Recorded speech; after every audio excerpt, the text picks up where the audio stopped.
नमस्कार दर्शक बंधु उत्कल 24 न्यूज को स्वागत करुच्ची संदीप्त महांती। सोर थानाधिकारी सांबादिक विरोधी नीति को नहीं चर्चा। सांबादिकों को दुर्व्यवहार सहित मिथ्या मोकदमा। न्याय पाई एसपी को भेटिब उत्कल सांबादिक संघ। बालेश्वर जिला सोर थानार अधिकारी श्री प्रभ्रांशु शेखर मिश्रंकर सांबादिक दुर्व्यवहार मिथ्या मोकदमा और विरोधी नीति जोगु आज उत्कल सांबादिक संघर सोर शाखा पक्षरु संग्रामी भवन रे एक गुरुत्वपूर्ण बैठक होइतला। एथिरे बालेश्वर जिला सभापति लोकनाथ दड़ई, उपसभापति आत्मानंद दास, संगठन संपादक भगवान दास, जीवन कृष्ण बारिक, राज्य कार्यकारिणी सभ्य निरंजन बारिक, कोषाध्यक्ष प्रफुल्ल सांतरा, सह संपादक संजय सामंत, प्रशांत कुमार बेहेरा, उपदेष्टा सुधांशु शेखर बारिक, राजाराम दास, सोर ब्लॉक सभापति शेख ताजुद्दीन प्रमुख जोगदे सोर थाना अधिकारी कार्य को घोर निंदा करने सहित सांबादिकों को सुरक्षा सहित आईआईसी विरुद्ध में कार्यानुष्ठान पाई मुख्यमंत्री जिलापाल एसपी को संघ पक्षरु दाबी पत्र देवाई स्थिर कर जदि सरकार आसंता 7 दिन भितर सोर थाना अधिकारी विरुद्ध में कार्यानुष्ठान ग्रहण न करती ताहले संघ आंदोलन को ओह्लाइब। दरकार पड़िले आंदोलन को राज्यव्यापी बोली बैठक में निष्पत्ति ग्रहण करा। अन्यमानक मध्यरे निहा रंजन जेना,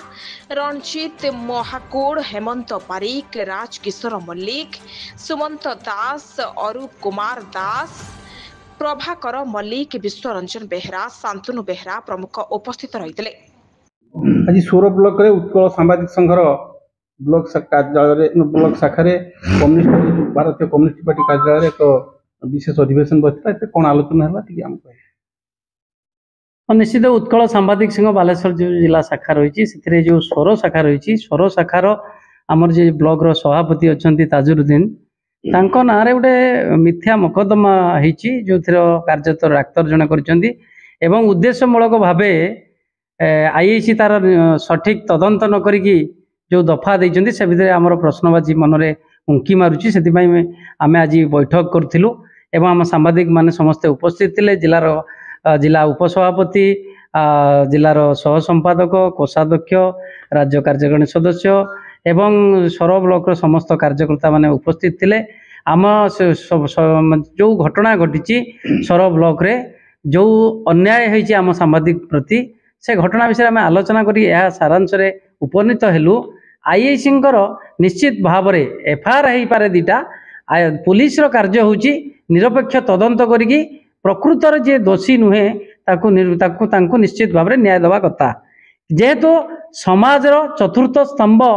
सांबादिक बंधु माने दैनंदिन जीवन में 24 घंटा विभिन्न कार्य करने जाउछंती कहार किए को उद्देश्य रखिकी सांबादिक मानक ना अभियोग करुची तार सठिक भाव तदंत करवा होची थाना अधिकारी काम